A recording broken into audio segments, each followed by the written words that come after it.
Bismillahirrahmanirrahim. Maka kita mengerti betul segala kegiatan kita dan apa yang kita lakukan semuanya hanya ditujukan dan ditujukan kepada Allah dengan mengucapkan Bismillahirrahmanirrahim. Jadi apapun yang kita lakukan, kegiatan apapun yang kita lakukan itu semuanya ditujukan hanya kepada Allah dengan mengucapkan nama Allah. Bismi. Kemarin yang sudah kita pelajari semuanya ditujukan. Jadi bangun kita, aktivitas kita, mandi kita, masak kita, kerja kita, semuanya ditujukan atas nama Allah dengan nama Allah. Jadi harus semuanya kita tujukan kepada Allah. Ar-Rahmanir Rahim yang memberikan kebaikan di dalam kehidupan kita, dalam kehidupan dunia maupun dalam kehidupan akhirat. Ar-Rahman itu kebaikan dalam kehidupan dunia dan Ar-Rahim itu dalam kehidupan akhirat. Jadi segala aktivitas kita harus kita tujukan untuk ihtisab dan mengharap pahala dari Allah. Makanya berbeda orang yang melakukan ibadahnya, orang yang melakukan segala sesuatu aktivitasnya dimulai dengan kata bismillah, akan berbeda dengan orang yang melakukan semua kegiatan tanpa menggunakan kata bismi. Maka ketika menggunakan bismillah, menggunakan nama Allah, maka semua yang dijadikan adalah aktivitas kita, maka akan menjadi ibadah kita di hadapan Allah. Makan kita ketika menggunakan bismi, maka akan dihitung sebagai pahala di hadapan Allah. Ketika kita sudah meniatkan dan melakukan semua aktivitas kita termasuk sholat kita, ketika mengucapkan bismillah di dalam sholat kita, maka sholat kita pun kita tujukan hanya kepada Allah. Jadi sholat kita dari berdirinya kita nanti sampai salam kita hanya ditujukan hanya kepada Allah, bukan untuk yang lain, bukan untuk makhluk, bukan untuk mendapatkan pujian, bukan untuk mendapatkan pengakuan dari manusia, tapi dari berdirinya kita ketika kita sudah mengucapkan takbiratul ihram, Allahu Akbar, kemudian doa iftitah yang kemarin sudah kita pelajari, inna sholati wa nusuki wa mahyaya wa mamati, semuanya dari sholatku, ibadahku, hidupku, matiku, semuanya diserahkan kepada Allah. Ketika semua segala aktivitas kita sudah kita berikan dan kita tujukan hanya kepada Allah, dari segala kebaikan yang diberikan, dari kehidupan dunia dan kehidupan akhirat, maka bentuk syukur kita adalah mengucapkan Alhamdulillah, Alhamdulillahirabbil alamin. Alhamdulillah, kemarin sudah kita pelajari kenapa menggunakan kata al sebagai bentuk komprehensif. Al itu menunjukkan bahwa syukur kita harus total, syukur kita harus komprehensif. Tidak boleh setengah, tidak boleh setengah-setengah. Dan kata al menunjukkan bahwa ketawaduan kita, bahwa segala apa yang diberikan dari kehidupan kita, baik dunia maupun kehidupan akhirat, semuanya adalah kepunyaan Allah. Makanya kata al yang pertama penguatan bahwa syukur kita yang kita berikan adalah syukur yang total, karena kita diberikan kebaikan dunia dan kebaikan akhirat juga total di dalam kehidupan kita. Kata al juga menunjukkan ketawaduan kita bahwa semua kebaikan yang diberikan dalam kehidupan dunia dan dalam kehidupan akhirat semuanya adalah miliknya Allah, semuanya Allah yang memberikan. Jadi kita bersyukurnya harus total dan sadar bahwa semuanya itu hanya titipan dari Allah dan akan kita kembalikan kepada Allah. Alhamdulillah, menggunakan kata hamdu adalah ketika kita mengerti betul yang diberikan oleh Allah itu sesuatu yang belum kita dapatkan atau sesuatu yang mungkin sudah kita dapatkan. Artinya apa? Artinya apa yang sudah diberi dan apa yang belum diberi. Syukur kita total diberikan kepada Allah terhadap perkara yang sudah Allah berikan dalam kehidupan kita maupun yang belum diberikan oleh Allah di dalam kehidupan kita. Untuk menunjukkan apa? Menunjukkan benar-benarnya rasa syukur kita kepada Allah bukan hanya dari perkara yang sudah diberikan saja, tapi yang belum diberikan pun kita bersyukur kepada Allah atas pemberian yang belum diberikan dengan kata hamdu. Maka menggunakan kata hamdu, tidak menggunakan kata syukur atau syakar. Rabbil Alamin menunjukkan sifat rububiyahnya Allah sebagai pengatur. Artinya apa? Artinya kita meyakini bahwa nikmat yang Allah berikan di dalam kehidupan kita itu maha pengaturannya Allah. Dan kita paham ada yang disedikitkan, ada yang dilapangkan, itu semuanya atas pengaturan Allah dan atas jatahnya Allah. Untuk menunjukkan apa? Menunjukkan Allah itu sangat detail di dalam mencukupi kebutuhan kita. Jadi nggak usah iri, nggak usah suka melihat nikmat orang lain.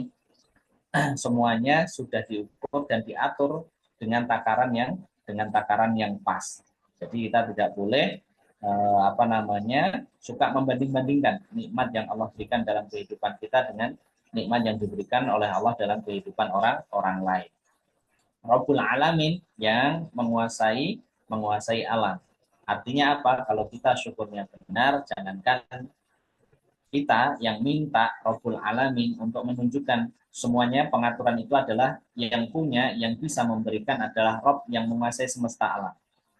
Rabbul Alamin menunjukkan bahwa apa? Kebesaran Allah. Jangankan kamu yang minta, seluruh alam itu menengadahkan tangan meminta kepada Allah. Allah sanggup untuk mengabulkan.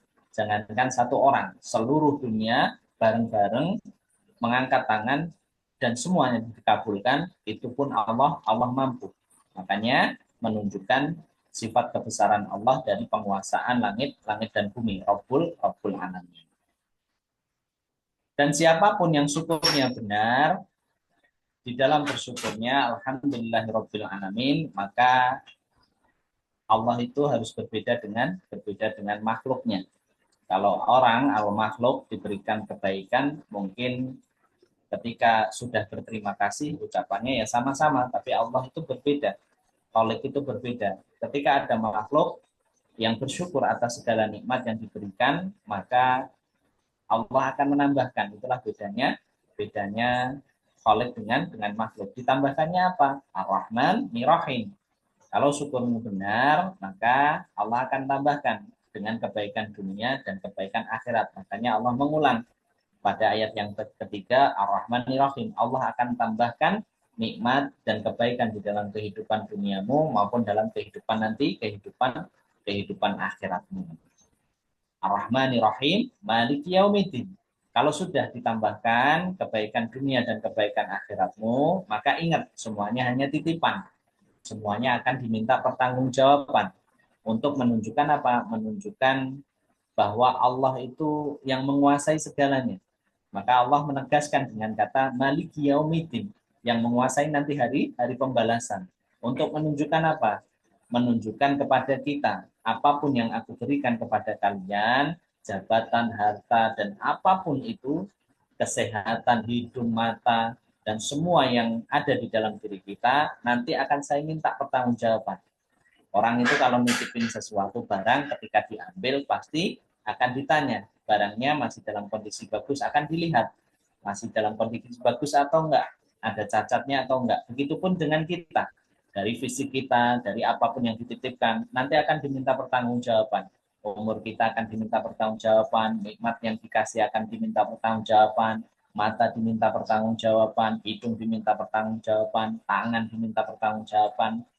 Untuk menunjukkan apa? Menunjukkan semuanya hanya titipan dari Allah yang menguasai nanti hari pembalasan. Malik itu artinya yang mempunyai segala sesuatu.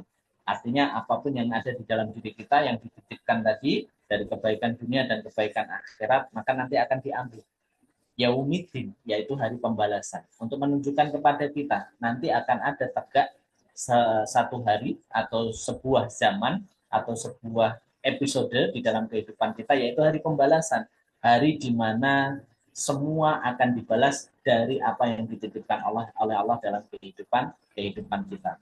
Untuk menunjukkan kepada kita, jangan punya sifat sombong di dalam kehidupan kita. Karena semuanya hanya titipan yang nanti akan diambil lagi dan dimintai pertanggungjawaban. Agar pertanggungjawaban kita ringan, agar pertanggungjawaban kita enak, hidup kita pun enak, maka Allah mengajarkan kepada kita bagaimana caranya. agar nanti semua nikmat yang dititipkan oleh Allah di dalam kehidupan kita, hisabnya enak, kita pun menjalani kehidupan dunia ketika dititipin nikmat, sehat, harta, jabatan, rumah, dan apapun itu enak hidupnya, jalannya enak, dan nanti ketika di kehidupan akhirat pun dihisabnya ringan, Allah mengajarkan kita, iyyaka na'budu, iyyaka, dengan benar-benar iyyaka na'budu, semua yang Allah titipkan semuanya harus menjadi ibadah kita kepada Allah. Sehatmu harus menjadi ibadah, nafasmu harus menjadi ibadah, matamu harus menjadi ibadah, hartamu harus bisa menjadi ibadah, dan semua yang dititipkan tadi dari kebaikan dunia itu harus menjadi ibadah. Kalau semuanya sudah menjadi ibadah kepada Allah, maka hidupmu akan ditata sama Allah. Hidupmu akan nyaman, hidupmu akan enak. Nanti hisabnya akan ringan. Nasta'in, artinya apa nasta'in? Nasta'in itu pertolongan.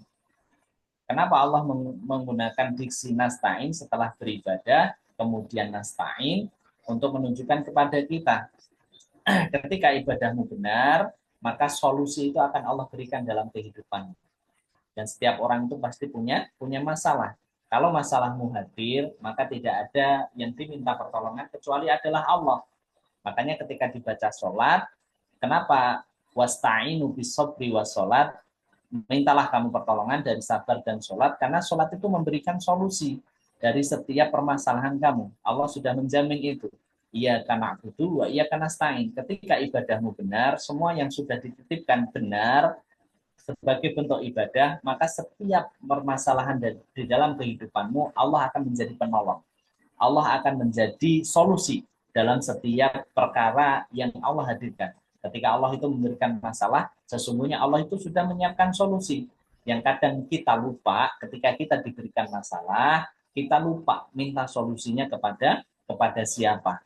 Bahkan justru kadang kita lupa minta solusinya justru kepada makhluk. Curhatnya kepada makhluk, bukan kepada Allah. Minta solusinya kepada makhluk, bukan kepada Allah. Untuk menunjukkan apa? Ya karena butuh, ya karena stain, adalah semua solusi itu datangnya dari Allah. Kata iya karena butuh, ya karena stain yang kemarin kita pelajari juga menunjukkan kenapa kata na'budu disampaikan di depan diksinya, kemudian diiringi dengan kata nasta'in agar kita mengerti betul Bapak Ibu. Kalau kita ibadahnya sudah benar, sudah semuanya menjadi ibadah, jangan sombong.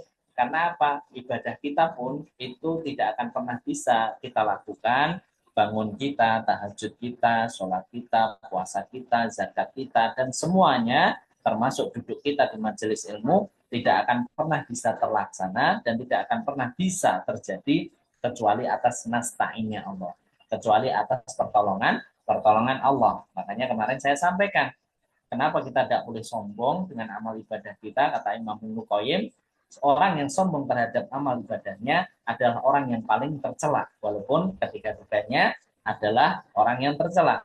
Orang yang sombong sama hartanya tercela, orang yang sombong sama jabatannya tercela, tapi yang paling tercela adalah orang yang sombong dengan amal ibadahnya. Kenapa yang paling tercela, kata Imam Ibnu Qayyim?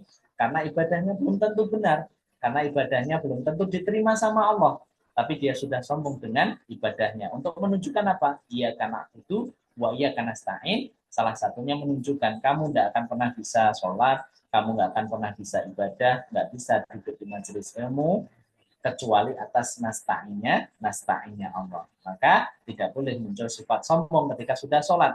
Makanya sholat itu apa? Inna sholata tanha anil fahsa iwal munkar. Salah satu fahsa dan munkar itu apa? Munculnya sifat sombong.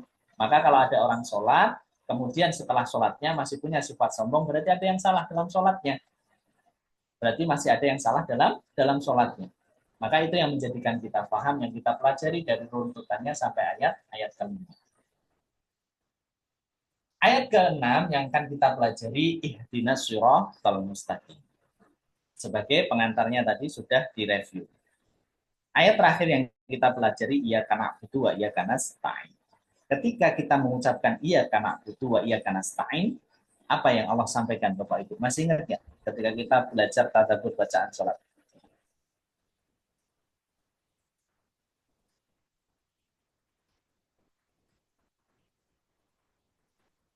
Apa yang dijawab oleh Allah ketika kita membaca iyyaka na'budu wa iyyaka nasta'in?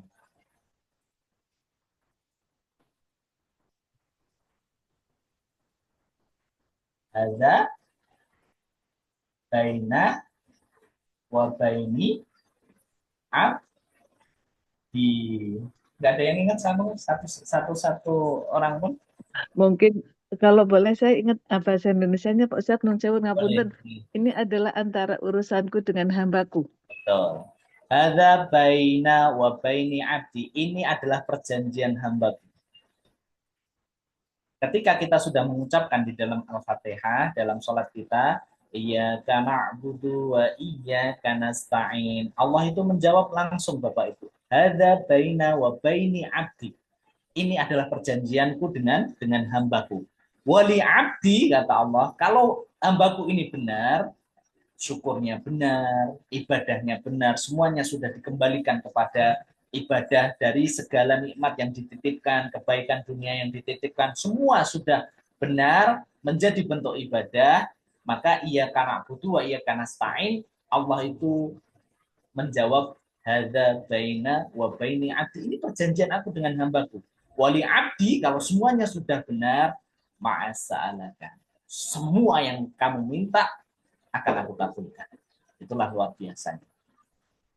Kalau kamu sudah benar, ini perjanjian ia karena abu dua ia karena stain, perjanjian antara aku dengan hambaku, wali abdi, kalau hamba ini sudah benar, terus bersyukurnya benar, semuanya sudah dikembalikan sebagai bentuk ibadah dari titipan tadi, maka apa?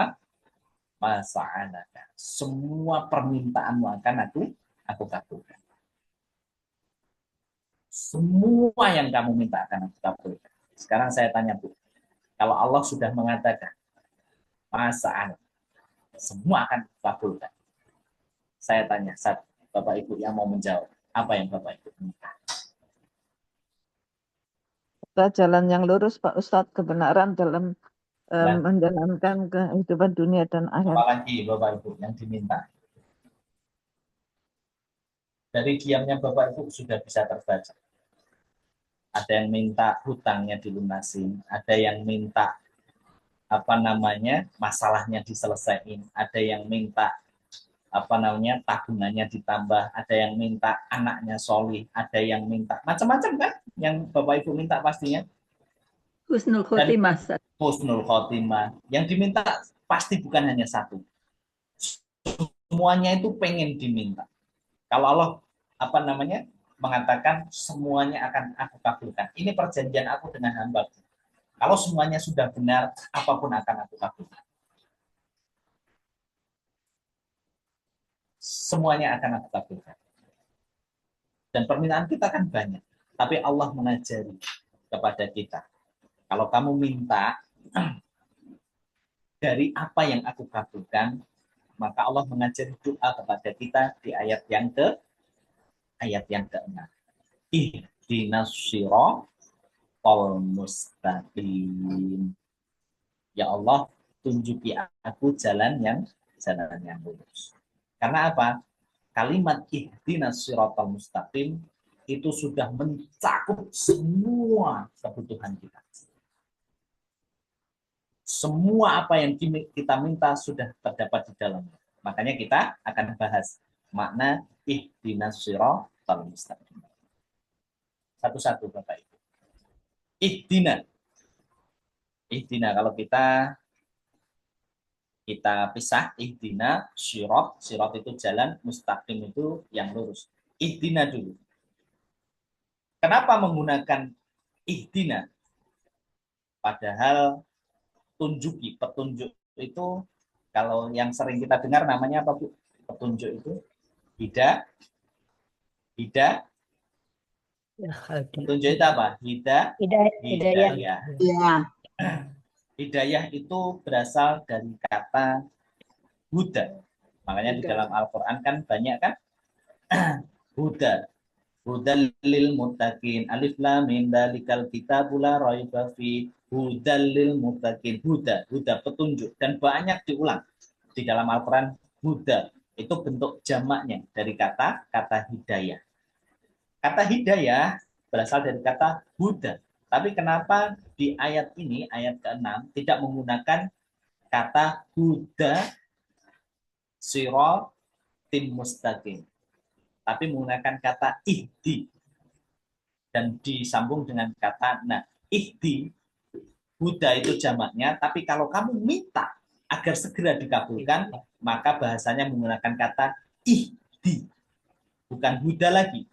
Fil Jadi kalau amr gitu. permintaan pengen segera dikabulkan, maka hidayah itu pengen segera dikabulkan, bahasanya bukan lagi menggunakan huda, tapi ihdi bahasa Arab.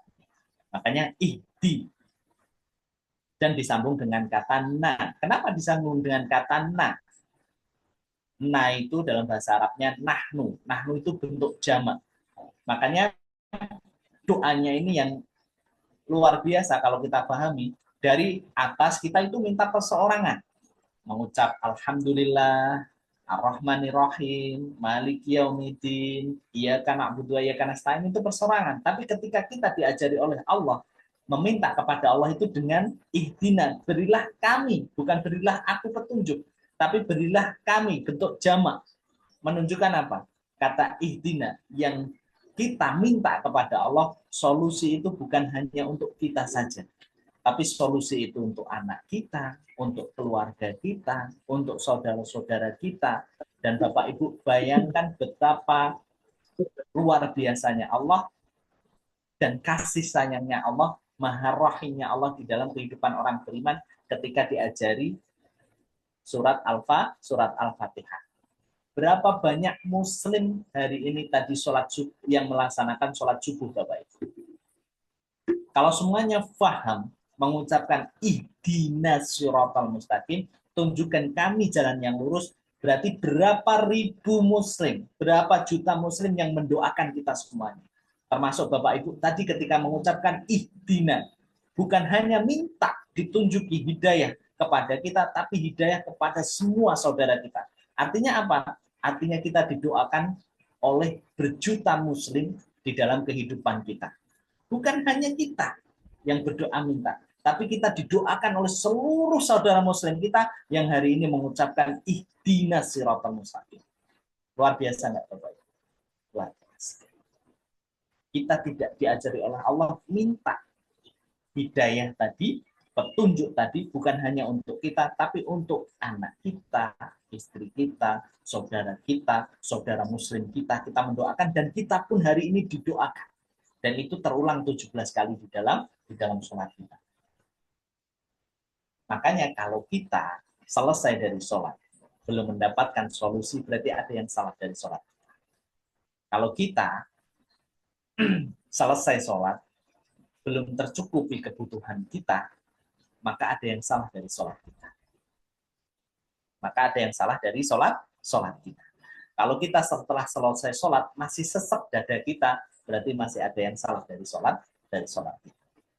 Itu yang perlu kita koreksi buat diri kita pribadi. Sekarang kita bahas ihdina, petunjuk, hidayah. Hidayah itu apa? Kita jabarkan satu persatu. Ihdina atau petunjuk atau hidayah tadi definisinya adalah innama huwa hidayatuhu ila tariqil ladzi yusalluna ila ahlal ghayah. Artinya apa? Artinya hidayah tadi innama, sesungguhnya hidayah Allah itu adalah sesuatu yang memudahkan keinginan tertinggi kita yang kita butuhkan dalam kehidupan kita. Itu hidayah. Jadi sesuatu yang memudahkan keinginan tertinggi kita. Jadi keinginan tertinggi kita ketika kita meminta ihdinas siratal mustaqim, solusi dari kehidupan kita. Jadi kita minta tertinggi di dalam kehidupan kita. Yang kita butuhkan di dalam kehidupan kita. Yang tertinggi di dalam kehidupan kita. Artinya tertinggi itu terbaik dalam kehidupan kita. Jadi kalau kita minta solusi dari permasalahan kita, ketika kita minta jabatan, jabatannya adalah jabatan yang terbaik dalam kehidupan kita. Kalau kita minta kesehatan, kesehatan yang terbaik dalam kehidupan kita. Kalau kita minta anak yang solih, anak yang terbaik dalam kehidupan kita.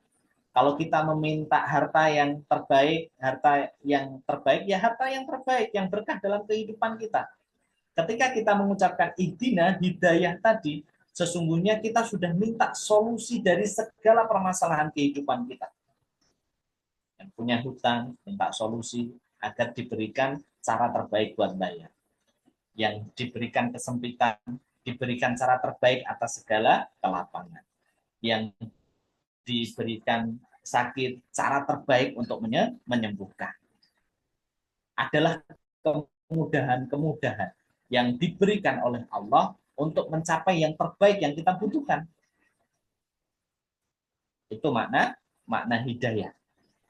Dan makna hidayah tadi ada beberapa komponen di dalamnya.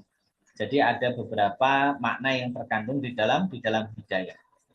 Yang pertama, makna hidayah adalah al-irsadu dilalatul latif maknanya. Al-irsadu itu artinya petunjuk, yang dilalah, yang latif itu yang lembut, dilalah itu untuk mencapai sebuah tujuan. Jadi Allah itu ketika kita mengucapkan ihdina, Allah itu pengen memberikan solusi yang pertama dari makna hidayah tadi untuk mencapai kebutuhan tertinggi kita itu dengan cara yang lembut. Dengan cara yang lembut. Dengan cara yang baik, dengan cara yang lembut. Banyak nggak, Bu? Solusi dari permasalahan kita itu bisa potong kompas. Kalau kita punya masalah, ada nggak, Bu? Cara menyelesaikan masalah itu kan banyak. Mau caranya baik atau benar, kan banyak kan? Iya nggak? Contoh yang sederhana, kita punya hutang. Kita minta solusi yang terbaik dari Allah. Kalau kita nggak minta solusi yang terbaik dari Allah, Bu, bisa nggak, Bu? Kita nutup hutang dari hutang.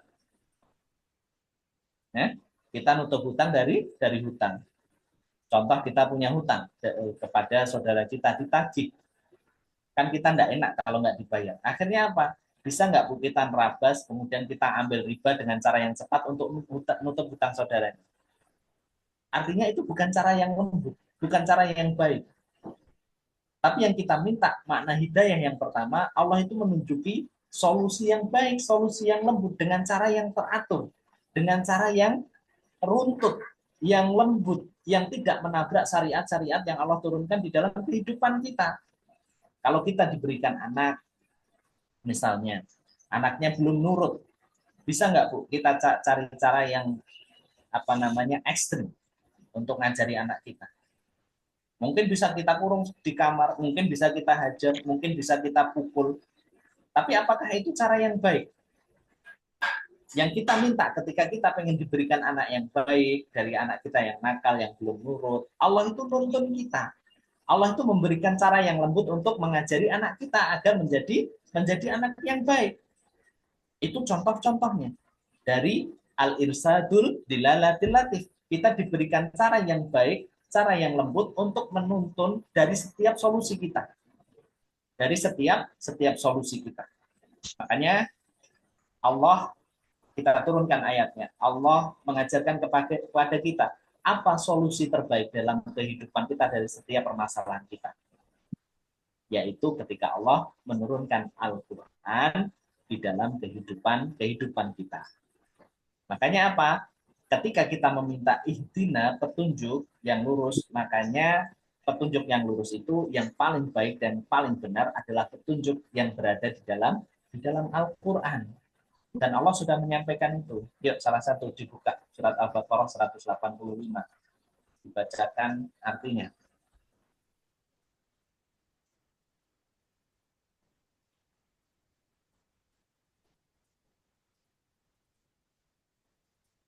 (185) Ustaz.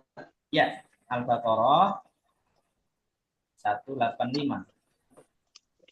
Bismillahirrahmanirrahim. Bulan Ramadan adalah bulan yang di dalamnya diturunkan Al-Quran sebagai petunjuk bagi manusia dan penjelasan-penjelasan mengenai petunjuk itu dan pembeda antara yang benar dan yang batil. Karena itu, barang siapa di antara kamu ada di bulan itu, maka berpuasalah. Dan barang siapa sakit atau dalam perjalanan, dia tidak berpuasa, maka wajib menggantinya sebanyak hari yang ditinggalkannya itu pada hari-hari yang lain. Allah menghendaki kemudahan bagimu dan tidak menghendaki kesukaran bagimu. Hendaklah kamu mencukupkan bilangannya dan mengagungkan Allah atas petunjuknya yang diberikan kepadamu agar kamu bersyukur. Maha benar Allah dengan segala firman-Nya. Alhamdulillah, jazakallah khair. Salimah sudah dibacakan. Kita baca di awal suratnya. Syahrul Ramadan alladzina unzila fihil Qur'anu hudan linnas. Dan pada bulan Ramadan ini, Syahrul Ramadana, maka yang di dalamnya diturunkan Al-Qur'an hudan linnas, petunjuk bagi kehidupan manusia.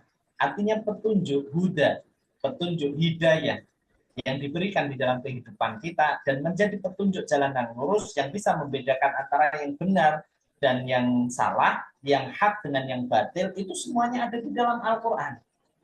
Makanya hidayah itu, petunjuk yang lurus itu yang kita minta agar ketika kita mengucapkan ihdinas siratal mustaqim, kita diberikan hidayah oleh Allah dengan cara yang lembut dari solusi setiap masalah kita, dan kita itu dibimbing sesuai dengan Al-Quran. Itu yang kita minta. Dan Al-Quran itu semua solusi dari permasalahan hidup kita ada. Apa yang tidak dijawab oleh Al-Quran dari setiap permasalahan hidup kita? Tidak ada. Allah sudah menegaskan.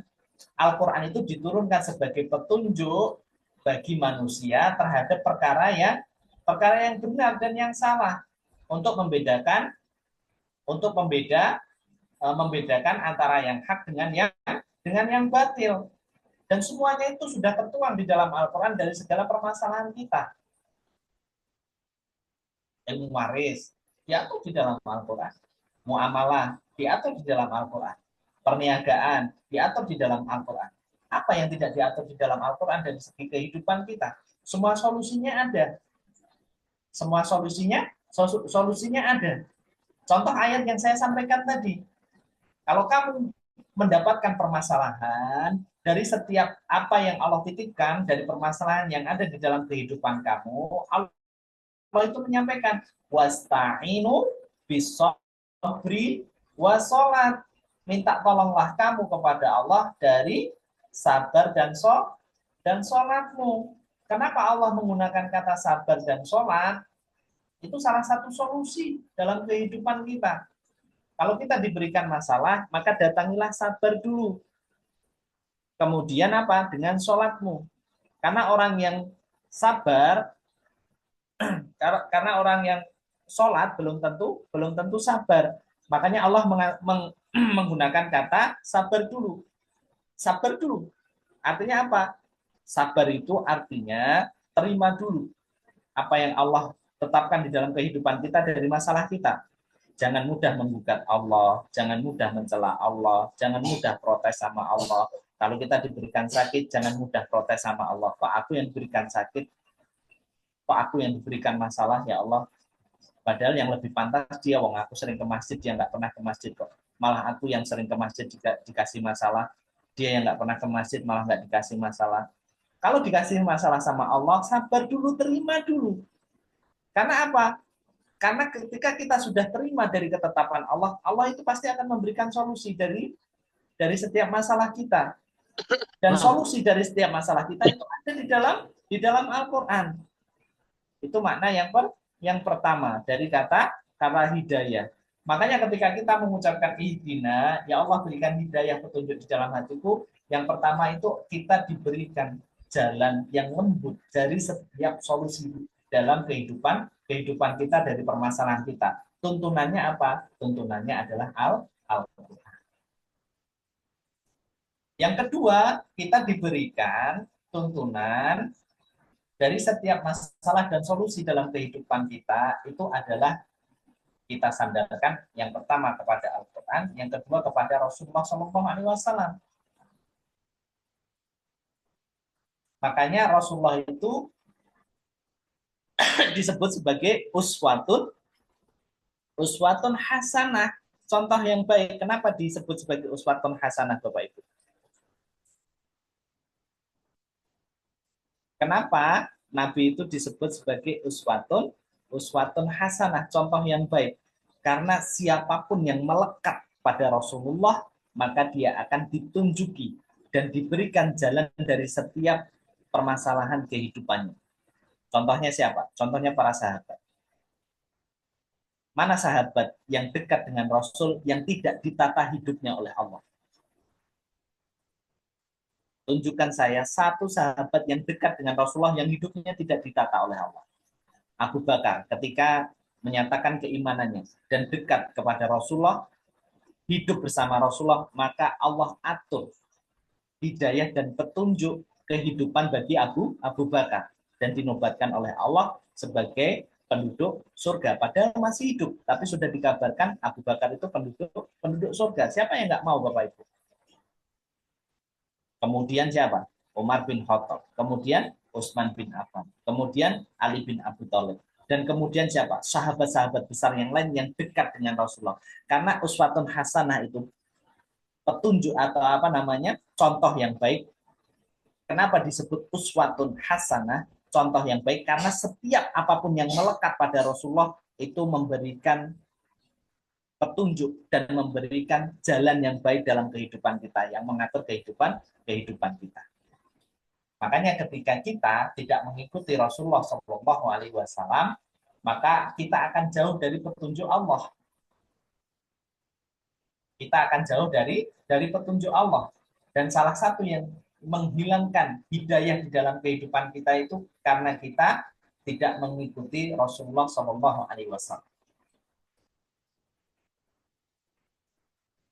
Tidak mengikuti Rasulullah SAW. Dan siapapun yang tidak mengikuti Rasulullah SAW, maka dia akan menyesal. Karena apa? Tidak diberikan petunjuk di dalam kehidupannya. Dan Allah mengabadikan fragmen itu, kejadian nanti dalam kehidupan akhirat di dalam surat Al-Furqan yang sudah sering saya sampaikan. Wa yauma ya'adud dhalimuna 'ala yadayhi ya laitani takhaddu ma'a rasulis sabila. Dan orang-orang zalim itu nanti dalam kehidupan akhirat akan menggigit jari mereka sembari mereka itu berkata, kiralah dulu. Kami di dalam kehidupan dunia itu takhaddu ma'a rasulis sabila, menjadikan Rasulullah itu jalan kehidupan kami. Artinya apa? Artinya diceritakan oleh Allah wa yauma ya'adud dhalimuna 'ala yadayhi ini adalah orang-orang yang di dalam kehidupannya tidak berkomitmen mengikuti Rasulullah. Artinya apa? Artinya tidak menjadikan Rasulullah itu uswatun hasanah. Dan mereka tidak diberikan petunjuk oleh Allah di dalam kehidupannya. Dan akhirnya di dalam kehidupan akhirat mereka menyesal. Saking menyesalnya difragmenkan oleh Allah atau digambarkan oleh Allah, mereka menggigit jari mereka sembari mereka berkata, kiralah dulu di dalam kehidupan dunia aku menjadikan Rasul itu sebagai jalan kehidupan kami. Makanya ketika kita mengatakan ihdinas siratal mustaqim di dalam kehidupan kita, maka yang kita minta adalah hidayah yang Allah turunkan di dalam kehidupan kita dengan cara yang lembut, yaitu apa? Dengan tuntunan Al-Qur'an dan tuntunan dari Rasulullah SAW dari setiap solusi dari permasalahan kehidupan kita. Apapun masalahnya, kita dibimbing oleh Allah yang pertama dengan Al-Qur'an dan dengan Al-Hadis. Makanya ketika kita mengucapkan ihdina siratal mustaqim, solusi dari permasalahannya, dari permasalahan kita, hidayah tadi, maka tidak ada yang Allah tidak kabulkan ketika kita sudah benar cara bersyukurnya dan mengembalikan segala apa aktivitas kita di dalam kehidupan kita menjadi ibadah kepada Allah. Dan Allah ketika menyampaikan hada baina wa baini abdi, ini perjanjian sama hambaku. Masa'alaka wali abdi masa'alaka, apapun yang hambaku minta pasti aku kabulkan.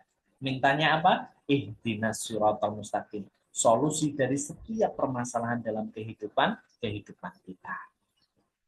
Dan yang pertama, makna hidayah ihdina tadi, kita dibimbing oleh Allah dari setiap kehidupan kita dengan tuntunan Al-Qur'an dan Al-Hadis. Itu makna yang pertama.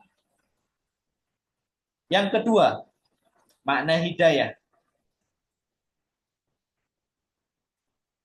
Waqad yaraudu minhal ahsanu ila ma fihi khair, yaitu hal yang mengantarkan kita kepada segala kebaikan.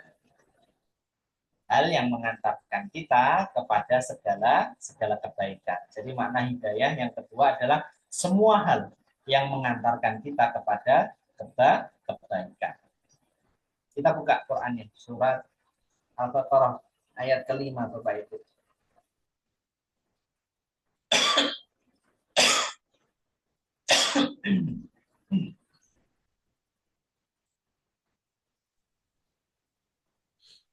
Alif lam mim dzalikal kitabul la raiba fihi hudan lil muttaqin alladzina yu'minuna bil ghaibi wa yuqimuna as-salata wa mimma razaqnahum yunfiqun. Ayat kelima.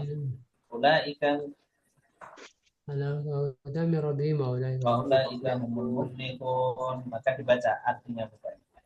Baik, mereka yang mendapat petunjuk dari Tuhannya dan mereka itulah orang yang beruntung.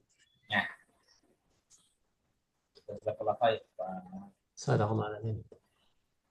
Ulaika ala hudam mir rabbihim wa ulaika humul muflihun. Allah menyampaikan huda mir rabbihim. Orang-orang yang mendapatkan petunjuk dari Tuhannya. Mereka adalah orang-orang yang mendapatkan petunjuk huda mir rabbihim. Kata huda, hidayah di sini adalah perkara-perkara yang mengantarkan kita kepada kebaikan. Artinya apa? Artinya ketika kita menjalani kehidupan ini, maka dituntun oleh Allah, tidak ada perkara yang kita lakukan di dalam kehidupan ini kecuali semuanya menuju kepada kebaikan. Dari aktivitas kita ketika kita bangun, dituntun oleh Allah dari bangun kita. Ketika kita membuka mata, dituntun sama Allah dalam perkara kebaikan. Mata kita langsung dituntun oleh Allah di dalam perkara kebaikan. Tidak langsung melihat WhatsApp, tidak langsung lihat Instagram, tidak langsung lihat TV. Tapi kita merenung sebentar dari mata ini, melihat perkara yang baik. Lisan ini nggak langsung ngomel sama suaminya, nggak langsung ngomel sama istrinya ketika bangun. Kok aku nggak dibangunin sih? Bukan langsung ngomel, tapi dituntun oleh Allah lisan ini ketika bangun langsung bisa berzikir kepada Allah, langsung bisa mengucapkan syukur kepada Allah, kemudian membaca surat Ali Imran 190 sampai 200. Inna fi khalqis samawati wal ardi wa ikhtilafil laili wan nahari la ayatil ulil albab sampai yang terakhir. Sekarang Bapak Ibu renungkan, berapa banyak ketika kita bangun dulu belum kita memahami dari kata ihdinas siratal mustaqim yang kedua ini, dari setiap aktivitas Bapak Ibu, dari bangun sampai nanti menutup mata kembali, berapa banyak yang Allah atur dan Allah tidak jadikan kebaikan dalam kehidupan kita yang menjadi tidak bermanfaat. Dulu bangun, sekedar bangun. Mata sudah kemana-mana, lisan sudah kemana-mana. Belum berzikir, belum dituntun dalam kebaikan, sudah melakukan aktivitas yang mungkin kurang bermanfaat. Dulu waktu muda, ketika bangun, yang dituju pertama bukan perkara kebaikan ketika dibukakan matanya. Ketika dilangkahkan kakinya, bukan dalam perkara kebaikan. Dan semua aktivitasnya. Maka ketika kita paham Bapak Ibu, yang diminta di dalam ihdinas siratal mustaqim yang kedua adalah perkara-perkara yang menjadikan kita, segala aktivitas kita itu menuju kepada kebaikan. Bangun kita, mata kita dituntun oleh Allah dalam perkara kebaikan. Nafas kita dituntun oleh Allah dalam perkara kebaikan. Lisan kita ditata oleh Allah. Dari bangun, kemudian kita bermunajat, kemudian bermuamalah dengan suami kita, dengan pasangan kita, dengan anak kita, semuanya dituntun dalam kebaikan. Lisan kita mengucapkan yang baik pada suami kita, mengucapkan yang baik pada anak kita, tidak ada teriakan-teriakan kasar di dalam rumah kita, dituntun semuanya dalam kebaikan. Kemudian ketika kita keluar rumah, kita dituntun dalam kebaikan. Ketika mencari rezeki, maka dituntun menjadi atau mencari rezeki dalam kebaikan. Ketika kita bermuamalah dengan tetangga, maka dijaga lisan kita ketika ketemu ada tukang sayur di depan, kita beli tukang sayur. Yang diomongkan adalah lisan-lisan dengan perkara kebaikan, bukan ngomongin yang lain. Kan gitu ujiannya Bapak Ibu. Ada tukang sayur lewat di depan, udah ada ibu-ibu dua belanja di situ. Ikut nimbrung. Akhirnya apa? Ngomongin tetangganya. Ya kemarin aku ketemu gini loh. Oh, ininya kayak gini. Kan gitu. Biasanya ujiannya kan gitu ya ibu-ibu. Maka apa? Maka ketika kita keluar rumah dari segala aktivitas kita, belanja kita ke tukang sayur, maka apa? Lisan kita dijaga, ngomongin yang baik, tidak ngomongin tetangga, tidak mengumbar keburukan orang lain. Semuanya dijaga dalam kebaikan. Siapa Bu yang tidak mau di dalam kehidupannya itu diatur oleh Allah semuanya dalam kebaikan. Ketika kita keluar rumah mengambil rezeki, tangan kita diatur di dalam kebaikan. Ketika kita punya jabatan, maka ketika ihdinas siratal mustaqim, ketika kita menandatangani kontrak, tentunya kita diberikan diberikan bimbingan oleh Allah. Oh, ini perkara yang baik, maka dibimbing oleh Allah. Oh, ini perkara yang tidak baik, maka dihindarkan oleh Allah. Orang kalau benar sholatnya tidak akan pernah menandatangani sesuatu dari jabatannya perkara yang tidak baik. Yang masuk lewat belakang, yang masuk lewat bawah, maka tidak akan pernah ditandatangani. Kalau sholatnya benar, akan dibimbing oleh Allah dari setiap kegiatannya untuk menuju perkara kebaikan. Sekarang apa indikasinya? Kalau Allah itu menuju atau memberikan kebaikan seorang hamba. Kita buka hadis Bukhari Muslim. Yang mungkin Bapak Ibu sudah sering dengar. Man yuridillahu khairan yufaqihi fid.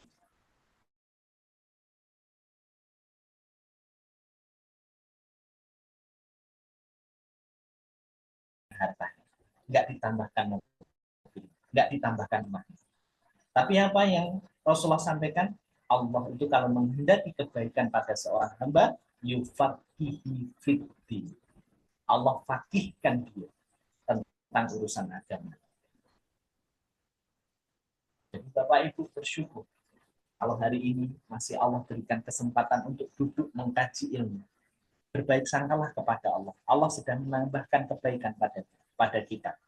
Dengan kita dipahamkan tentang urusan agama kita. Bagaimana nasib kehidupan kita? Kalau sampai umur 70-60 kita tidak dikenalkan oleh Allah dalam perkara agama kita. Dan kita masih lalai terhadap kehidupan dunia kita, dan akhirnya apa? Akhirnya kebaikan itu jauh dari kehidupan kita karena kita tidak dipahamkan tentang urusan agama kita. Kita mulai dipahamkan dari ibadah-ibadah kita yang sudah kita lazimi. Sholat kita yang dulu hanya jentak-jentik, hanya sekedar gerakan, kita mulai dipahamkan, kita mulai belajar. Maksud dari setiap gerakan kita. Maksud dari setiap sholat kita tujuannya apa? Kenapa ada rukuk? Kenapa ada i'tidal? Kenapa ada sujud? Kenapa ada duduk di antara dua sujud?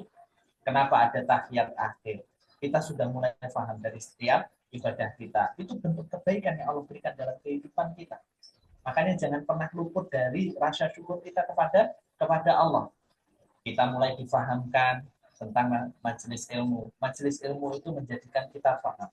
Menjadikan kita mengerti tentang urusan agama kita. Kalau kita hanya ditambahkan harta, orang yang tidak beriman pun hartanya lebih banyak daripada kita. Kalau ukuran kebaikan itu hanya tentang masalah dunia. Bukankah orang yang tidak beriman di luar sana banyak yang lebih kaya daripada kita? Banyak yang punya jet pribadi, banyak yang punya kapal pesiar, banyak yang rumahnya harganya ratusan miliar. Benar nggak Bapak Ibu? Kalau ukuran kebaikan itu hanya diukur dari apa? Dari dunia. Karena Allah itu tidak menambahkan kebaikan di dalam kehidupan seorang hamba yang dia kasih kecuali adalah apa? Kefakihan dia terhadap urusan agamanya. Bapak Ibu bayangkan sampai usia berapa banyak saudara-saudara kita yang sampai usia lanjut dan meninggalnya tidak tergerak untuk mempelajari agamanya. Hanya menjalani rutinitas saja di dalam kehidupannya. Maka itu waktunya ibadah ya ibadah, sholat ya sholat, tapi tidak pernah mau belajar tentang sholatnya. Ya zikir, tapi tidak pernah paham dengan zikirnya. Ketika puasa Ramadan datang, biasanya rutinitas yang datang setiap tahun di dalam kehidupannya. Oh, besok sudah puasa, besok sudah Ramadan, ya sudah saya ikut puasa. Waktunya buka ya buka, waktunya sahur ya sahur. Dan itu terjadi sampai puluhan tahun dan dia tidak pernah mau belajar. tentang masalah puasanya, tentang masalah sholatnya, tentang masalah zakatnya, tentang masalah urusan-urusan syariat di dalam agamanya. Dia hanya menjalani autopilot saja di dalam kehidupannya. Berapa banyak kita menemui, mungkin saudara kita, mungkin tetangga kita, atau mungkin siapapun yang hari ini menjalani kehidupan agama yang penting sholat, yang penting zakat, yang penting puasa, tapi tidak pernah memahami apa yang mereka kerjakan di dalam kehidupan. Maka ukuran kebaikan yang Allah berikan dari kata ihdinas siratal mustaqim, kita meminta petunjuk jalan yang lurus, ihdina hidayah di dalam kehidupan kita, itu salah satunya apa? Kita diarahkan di dalam hal kebaikan dalam kehidupan kita. Dan tidak ada perkara kebaikan yang Allah tambahkan dalam kehidupan kita, itu adalah bagaimana kefakihan kita, kepahaman kita terhadap urusan agama kita. Karena siapapun yang sudah difakihkan dalam urusan agama, apapun yang aktivitas yang akan dia jalankan akan menjadi ibadah dia di dalam kehidupannya. Bahkan urusan masaknya jadi ibadah, urusannya punya jadi ibadah, urusan ngurus anaknya jadi ibadah, urusan ngurus keluarganya jadi ibadah. Urusan belanja ke pasar pun kalau didasari dengan kefakihan dia terhadap urusan agama, itu jaminan masuk surga. Bapak Ibu tahu, zikirnya masuk pasar. Orang yang berzikir dengan zikir masuk pasar itu kalau dilafalkan, itu apa? Tidak ada penghalang baginya kecuali adalah surga. Tapi banyak yang lupa kan. Kalau orang tidak belajar kan tidak tahu. Masuk pasar asal masuk pasar kan. Masuk pasar yang pikirannya duitku 200 saja. Cukup buat buku lombok sekilo, ini apa jenenge, tomat, wortel, sayur, tapi lupa. Kalau tidak didasari dengan agama, difakikan agama, dia tidak akan pernah tahu keutamaan zikir masuk pasar. Paham nggak, Bu? Nangkep nggak apa yang saya sampaikan? Insya Allah nangkep ya. Makanya ukuran kebaikan dalam kehidupan kita itu Allah tidak ukur tentang malan, tentang masalah harta, bukan tentang jabatan, tapi man yuridillahu khairan, kata Rasulullah, ukuran dari kebaikan seorang hamba itu apa? Yufaqihi fiddin, ketika dia fahamkan tentang urusan agamanya. Makanya banyak bersyukur Bapak Ibu kalau hari ini di usia kita yang usia masih muda semua ini, Allah mulai gerakan hati kita untuk memahami setiap ibadah kita. Allah masih berikan usia kita untuk memahami agama kita. Diberikan hidayah untuk duduk di majelis ilmu. Di umur berapa Bapak Ibu hafal Asmaul Husna? Itu bentuk kebaikan. Allah masih pengen hati kita itu balik dulu sebelum fisik kita itu balik kepada Allah. Setelah hafal, umur berapa Bapak Ibu mulai difahamkan Ar-Rahman Ar-Rahim? Itu tidak bisa dibeli dengan harta kita. Berapapun jumlah harta kita, kebaikan itu tidak bisa dibeli dari harta kita. Uang kita triliunan, tidak pernah bisa membeli pemahaman tentang masalah hidayah yang Allah berikan di dalam kehidupan kita. Kita difahamkan Ar-Rahman, kita difahamkan Ar-Rahim, kita difahamkan Al-Malik, dan difahamkan tentang urusan agama kita. Maka itu makna hidayah yang Allah berikan di dalam kehidupan kita ketika kita meminta ihdinas siratal mustaqim. Ketika kita berbicara hidayah Bapak Ibu, kita harus paham betul hidayah itu hanya miliknya Allah.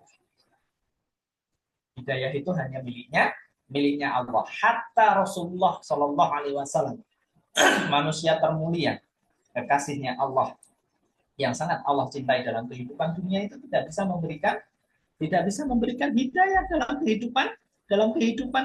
kehidupan manusia. Maka kita buka Bapak Ibu surat Al-Qasas ayat 56, dibacakan artinya. Surat Al-Qasas 56.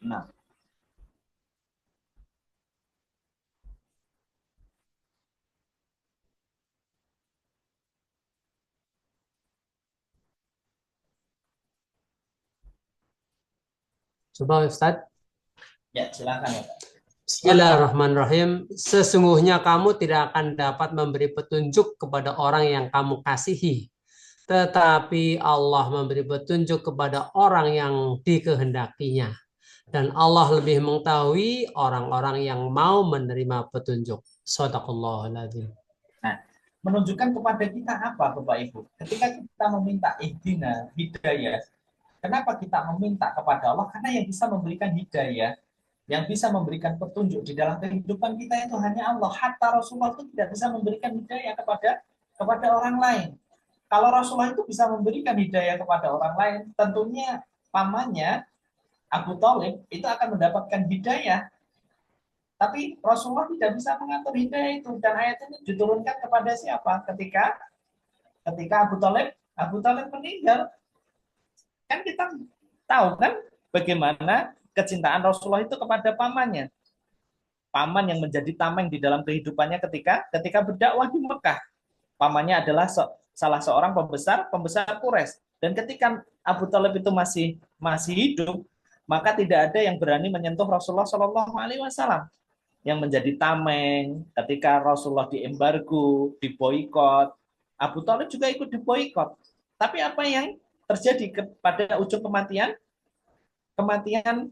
Abu Thalib? Rasulullah Shallallahu Alaihi Wasallam hadir di akhir kehidupan Abu Thalib untuk menjadi pelajaran bagaimana takzimnya Rasulullah di akhir kehidupan mamanya. Ketika Rasulullah hadir di sebelah kanannya dan berkata kepada pamannya, "Qulu kalimatin uhajjibuka indallahi amin." Katakan satu kalimat, wahai pamanku, yang bisa menjadikan pembelaan aku nanti di dalam kehidupan akhirat. Katakan satu kalimat saja sebelum kematianmu. Rasulullah itu pengen pamannya itu apa? Mati dalam keadaan muslim. Ketika mengucapkan satu kalimat itu yang diharapkan apa? Bersaksi. Asyhadu an la ilaha illallah wa asyhadu anna Muhammadan abduhu wa rasuluh. Tapi sampai ujung kematiannya, hidayah itu tidak diberikan kepada Abu Thalib. Karena apa? Karena pengaruh temannya. Temannya siapa? Abu Jahal. Ketika Abu Jahal datang kepada kematian Abu Thalib, duduk di sebelah kirinya dan berkata, "Adarghabu min millatina arba'ina sana." Apakah kamu akan meninggalkan agama yang sudah berpuluh-puluh tahun kamu anut, wahai Abu Thalib? Dan bisikan ini terdengar di telinga Abu Thalib. Bisikannya Nabi Muhammad, bisikannya sahabatnya. Maka sampai ujung kematiannya, hidayah itu tidak diberikan oleh Allah dari kematian Abu Thalib. Makanya turun ayat ini. Hatta Rasulullah Shallallahu Alaihi Wasallam itu tidak bisa memberikan hidayah di dalam kehidupan seorang hamba. Kenapa kita memintanya kepada Allah? Ihdina, hidayah itu kepada Allah, karena hanya Allah yang bisa memberikan petunjuk di dalam kehidupan kita. Memberikan petunjuk dalam kehidupan kita, dan hidayah itu layaknya air, Bapak Ibu. Setiap manusia itu butuh. Tidak ada manusia itu yang tidak butuh hidayah di dalam kehidupannya. Makanya Rasulullah itu mengibaratkan sesungguhnya hidayah itu layaknya air hujan yang turun kepada bumi. Setiap manusia itu butuh air. Siapa ya hari ini yang tidak butuh air? Siapa hari ini yang tidak butuh air? Hari ini semuanya butuh air. Dan jangan pernah salah. Dan jangan pernah mengira yang butuh hidayah itu hanya orang-orang apa? Hanya orang-orang yang berdosa di luar sana. Kan gitu pemahaman kita selama ini. Ketika kita melihat orang yang masih minum khamar, orang yang masih berbuat dosa, maka kita sering kan mengatakan, belum dapat hidayah. Betul nggak Bapak Ibu? Kalau kita melihat orang yang berdosa di luar sana, yang sering kita lakukan, belum dapat hidayah, atau kita mendoakan apa? Semoga mendapat hidayah. Padahal yang butuh hidayah bukan hanya orang-orang yang berdosa di luar sana. Kita pun yang duduk di majelis ilmu ini butuh hidayah oleh Allah. Kenapa kita yang masih ngaji ini, yang sudah ngaji ini masih butuh hidayah kepada Allah?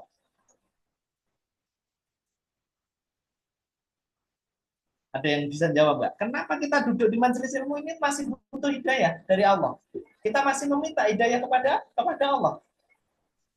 Karena Allah Maha membolak-balikkan hati manusia. Karena Allah Maha membolak-balikkan hati manusia. Dan kita tidak pernah tahu, Bapak Ibu, siapa yang bisa memastikan? Kalau kita tidak minta hidayah kepada Allah, siapa yang bisa memastikan ilmu ini benar? Siapa yang bisa memastikan dan menuntun kita dari ilmu yang kita pelajari? Orang yang butuh hidayah, yang sudah duduk di majelis ilmu, kenapa masih minta hidayah? Agar apa? Ilmu yang dipelajari adalah ilmu yang memberikan manfaat dalam kehidupan dunia dan dalam kehidupan akhirat. Kan kita lagi belajar taruh dengan ilmu, kan? Berapa banyak orang yang duduk di majelis ilmu, justru ilmu yang dipelajari menjadikan keburukan di dalam kehidupannya. Berapa banyak ilmu yang dipelajari justru menjadikan dia mati su'ul khotimah. Kalau itu tidak kita minta dari ilmu yang kita pelajari, hidayah itu kepada Allah, maka Allah tidak menuntun ilmu yang kita pelajari. Dan akhirnya apa? Kalau Allah sudah tidak menjadi petunjuk di dalam kehidupan kita dari ilmu kita, maka yang kita takutkan justru ilmu yang kita pelajari menjadi keburukan di dalam kehidupan kita, menyakiti saudaranya, lisannya menjadi kasar, dan yang paling buruk adalah ilmu itu menjadikan kematian kita kematian su'ul khatimah. Kan kita nggak pernah tahu, Bapak Ibu. Kan kita nggak pernah tahu. Bapak Ibu sudah sering saya sampaikan kan kisahnya Abdullah Al-Qasimi. Siapa yang bisa memprediksi dan bisa tahu bagaimana kehidupan Abdullah Al-Qasimi? Abdullah Al-Qasimi itu ulama besar, Bapak Ibu. Ulama yang membantahkan semua faham ateisme, yang tidak percaya Tuhan. Bahkan Abdullah Al-Qasimi itu dinobatkan sebagai Ibnu Taimiyah muda pada waktu zamannya. Tapi apa yang terjadi di akhir kehidupan Abdullah Al-Qasimi? Di akhir kehidupan Abdullah Al-Qasimi itu mati dalam keadaan murtad. Orang yang duduk di majelis ilmu termasuk kita, orang yang sholat, orang yang sudah menjalankan ketaatan itu masih butuh hidayah. Karena hidayah itu layaknya air. Pagi kita minum air, sebentar lagi kita minum air, 2 jam lagi, 3 jam lagi kita minum air. Bukan hanya untuk minum, untuk istinja, untuk bebersih, untuk mandi, semuanya membutuhkan air. Tidak ada manusia yang tidak membutuhkan hidayah di dalam kehidupannya. Dan kita tidak pernah tahu bagaimana akhir kehidupan kita kalau kita tidak minta petunjuk dan hidayah yang Allah hadirkan dalam kehidupan kita. Kan kita tahu betul, Bu. Masih ingat nggak hadisnya yang disampaikan Rasulullah di dalam hadis riwayat Bukhari Muslim? Wa inna ahadukum la ya'malu bi amalin ahli jannah hatta bainahu wa bainaha illa dhira'un wa yasbihu 'alaikal kitab fa ya'malu bi amalin ahli nari hatta yadkhuluha. Wa inna ahadukum la ya'malu bi amalin ahli nari hatta bainahu wa bainaha illa dhira'un wa yasbihu 'alaikal kitab fa ya'malu bi amalin ahli jannah hatta yadkhuluha. Ada nanti di antara umatku yang dia melakukan amalan penduduk surga sampai amalan itu menggunung, sampai amalan itu begitu banyak dan jarak dia antara dia dengan surga itu tinggal sejengkal. Illa dhiro. Dhiro itu sejengkal. Dia melakukan amalan yang sedikit itu sudah dimasukkan Allah ke dalam surga. Dia senyum kepada saudaranya saja, dia sudah dimasukkan Allah ke dalam surga. Tapi apa yang Rasulullah sampaikan?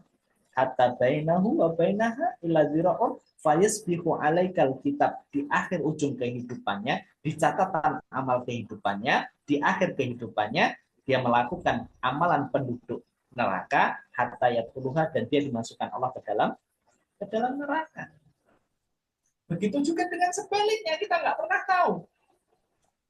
Ada orang-orang yang nanti melakukan amalan penduduk neraka di mana dosanya sudah menumpuk dan menggunung, antara dia dengan neraka illa dhira'un, tinggal sejengkal. Tapi di ujung kematiannya, di ujung akhir catatan kitabnya, dia melakukan amalan penduduk surga. Hatta yadkhuluha, dan dia dimasukkan Allah ke dalam surga. Kita tidak pernah tahu, Bu, akhir kehidupan kita. Kalau hidayah itu tidak kita minta di dalam kehidupan kita sampai akhir kehidupan kita tidak pernah tahu. Dengan kita minta ihdinas siratal mustaqim, Allah itu menjaga kita dari kebaikan. Tadi diberikan solusi dari setiap permasalahan kita dengan cara yang baik, dengan cara yang lembut, yang sesuai dengan tuntunan Al-Quran dan Sunnah. Kemudian apa? Diarahkan semua kegiatan kita dan apa yang kita lakukan, semuanya mengarah kepada kebaikan kita kepada Allah. Dan yang paling penting adalah hidayah itu dijaga oleh Allah sampai ujung kematian kita, dan kita diberikan kematian husnul khatimah. Husnul Husnul Khotimah. Siapa yang enggak mau Bapak Ibu? Siapa yang enggak? Yang enggak. Itu makna hidayah. Kemudian syirat. Syirat mustaqim. Syirat itu artinya jalan Bapak Ibu. Syirat. Syirat mustaqim. Jalan yang lurus. Artinya ketika kita minta kebaikan, diberikan solusi, diberikan kebaikan. Kenapa Siratal mustaqim? Sirat mustaqim itu artinya jalan yang lebar. Jalan yang lebar. Kalau kita membayangkan Bapak Ibu, Siratal mustaqim, jalan yang lebar, berarti apa? Berarti kita diberikan solusi dari permasalahan kita itu sesuatu yang luas. Jadi bukan sesuatu yang sempit. Dan jalannya itu lurus Bapak Ibu. Jalannya itu tidak berkelok. Bapak Ibu bayangkan, kalau kita pengen mencapai sebuah tujuan, kita akan lebih cepat menggunakan jalan yang lurus atau jalan yang berkelok-kelok Bapak Ibu.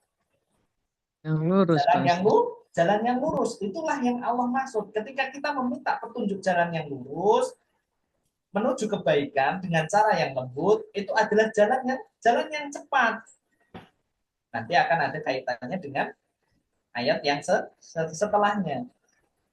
Jadi ketika kita meminta solusi dari permasalahan kita itu tidak berkelok-kelok, tidak rumit, sudah lembut, diarahkan kepada kebaikan, tidak tidak dibelok-belokkan dengan cara yang rumit, tapi diberikan jalan yang lurus, diberikan kemudahan dari setiap permasalahan kehidupan kita. Itu makna ihdinas shiratal mustaqim. Hidayah itu bisa hilang nggak, Bu? Hidayah itu bisa hilang nggak? Hidayah itu bisa hilang. Dan apa penyebab hidayah itu hilang?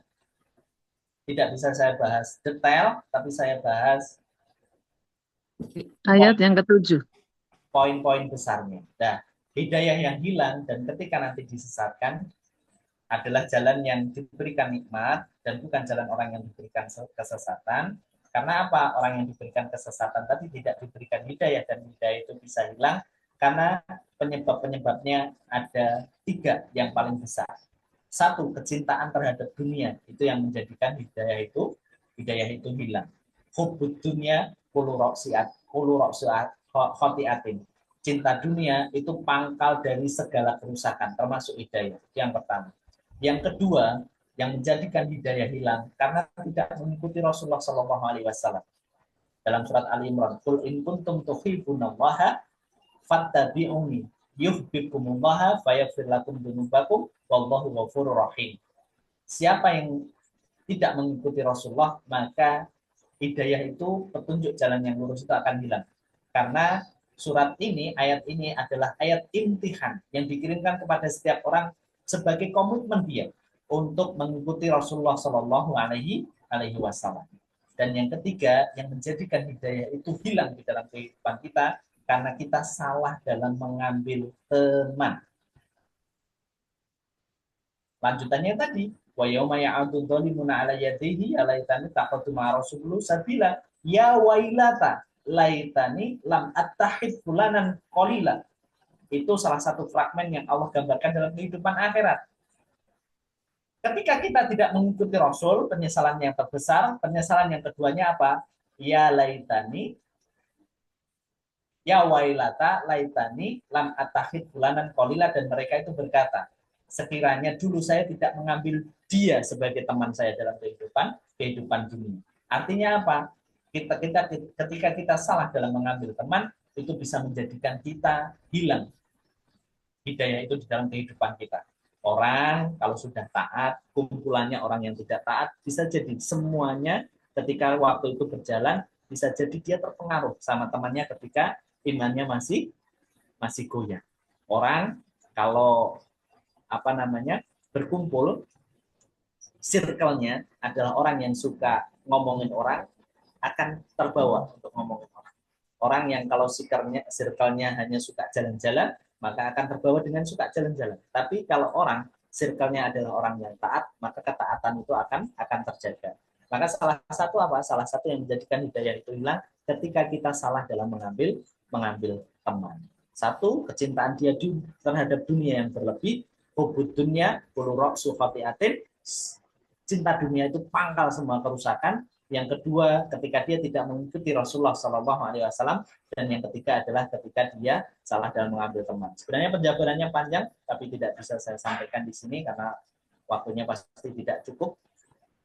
Insya Allah lain kali kita bahas poin per poin yang menyebabkan hidayah itu hilang di dalam kehidupan kita.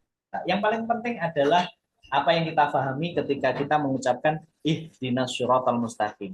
Jalan yang lurus yang seperti apa yang kita minta kepada Allah dari ayat yang ke-6 ini. Semoga difahami apa yang disampaikan pada pagi hari ini. Allah memberikan kita kebaikan dari setiap ilmu yang kita pelajari, dan Allah memberikan keberkahan dari ilmu yang kita pelajari, dan tidak ada yang kita minta dari setiap ilmu yang kita pelajari kecuali satu, keberkahan yang mengiringi dari setiap ilmu yang kita pelajari, juga kefahaman kita terhadap dari setiap ilmu yang kita pelajari.